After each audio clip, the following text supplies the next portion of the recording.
ए ऐका ना भावांनो, ते आपण जो महाराजांचा किल्ला महाराजांचा पुतळा बघितलेला मोठा, ज्याचं काम चालू होतं वगैरे ना, तो कोसळलाय. तर हां, काय हां. आहे, एवढी मोठी जर तुम्ही मूर्त उभारत आहात, म्हणजे कोणी ज्यांनी उभारले त्यांना प्रश्न आहे हा, की तुम्ही एवढी मूर्ती मोठी लेव्हलला उभारत आहात, तर तुम्ही त्या गोष्टीचा जोपासणं गरजेचं आहे, की तिकडे वारा येणार आहे का नाही? अरे तिकडे श्रीमान वादळ विषय येणार आहे का काय आहे, नाही? तर अशी आपण लोकं किती जी आता मोठं मूर्ती ज्या उचलू. लोकांनी ते उभाराचा निर्णय घेतला, खूप चांगला निर्णय.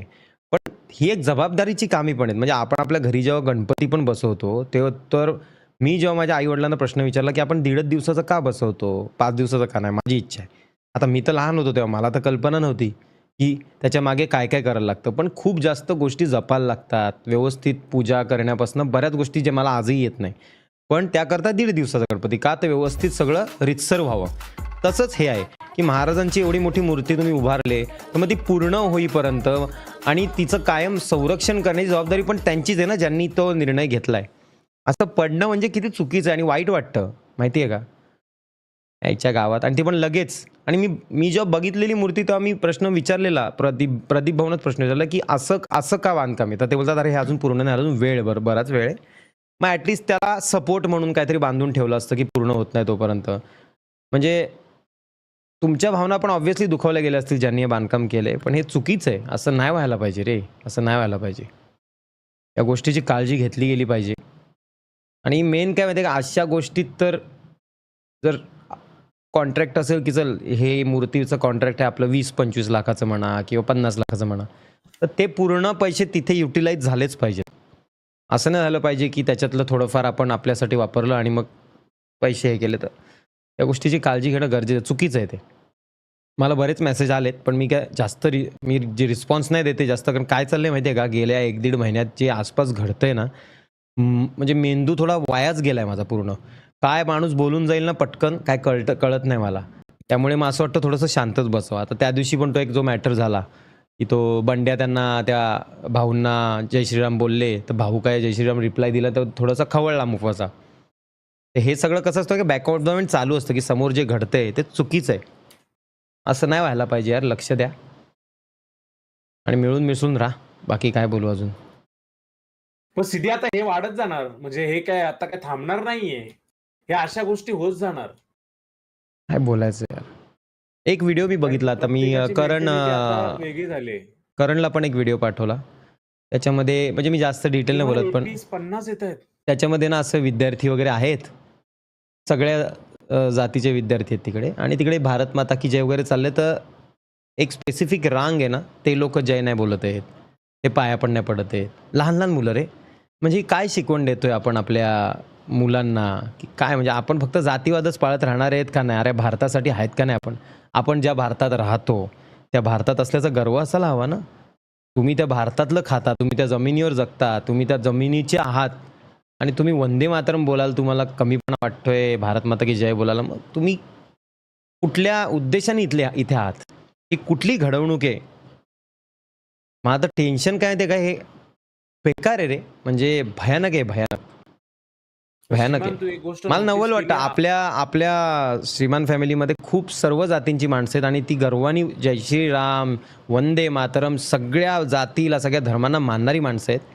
पण हे जे असे रील वगैरे बघून आहे ना, असं भीती वाटते, की हे काहीतरी विचित्र आहे भाई. म्हणजे भयानक वाटतं खरंच. काय माहिती कसं काय होणार आहे?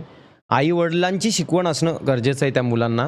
तेव्हा कुठे काहीतरी नीट होईल. तर आई-वडीलच जर त्यांना व्यवस्थित घडवत नसतील, तर ते पुढे लोकांना काय घडवणार? ते त्यांच्या मुलांना किंवा त्यांच्या मित्रांना काय सांगणार आहे? किती विचित्र आहे हे सर्व.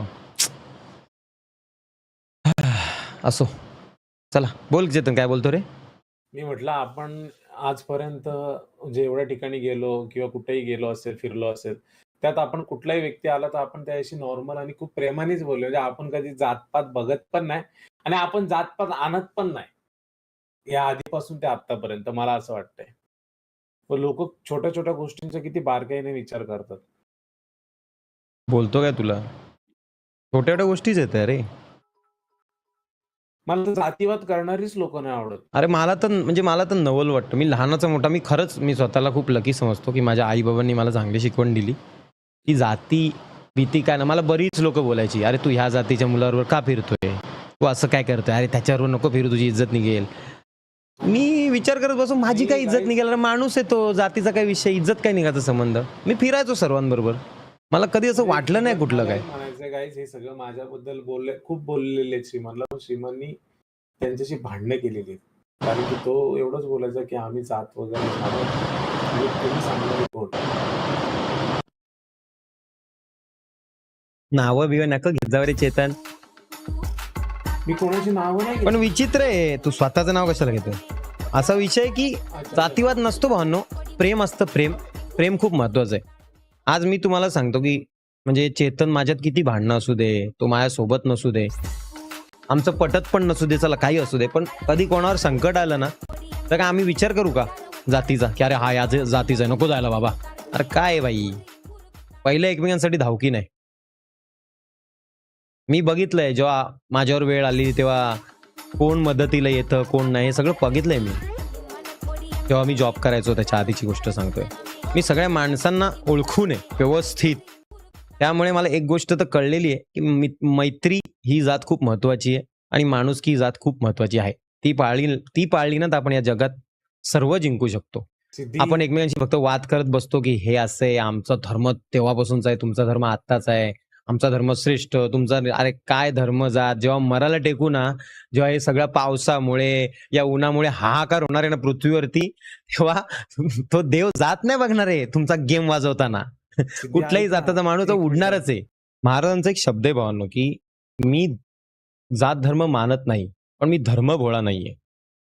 एक सिंपल गोष्ट सांगतो तुम्हाला, की आपण सर्व जाती, सर्व धर्म मानणारे आहोत. म्हणजे आपण कसं आहे, म्हणजे एक सिंपल सांगतो, की आपलं घर आहे, आपली एक चाळ आहे. आपण सगळ्या चाळीमध्ये सगळ्यांसोबत राहणारे आहोत, मजा करणारे आहोत, सगळे आपल्याला आवडतात. पण जर त्या चाळीमधला कुठला आपल्या घरात घुसून मॅटर करायला लागला, मग त्याला कोलायचा. हा माझा रूल आहे. सिंपल. बाकी जोपर्यंत घरात येत नाही, तोपर्यंत त्रास देत नाही, तोपर्यंत तो आपलाच आहे. आणि आपण त्याच्या घरात कधी जाणार नाही त्रास द्यायला. आपण सगळे मिळून मिसळून राहणारे सिंपल माणसं. आहे की नाही चेतन? 100%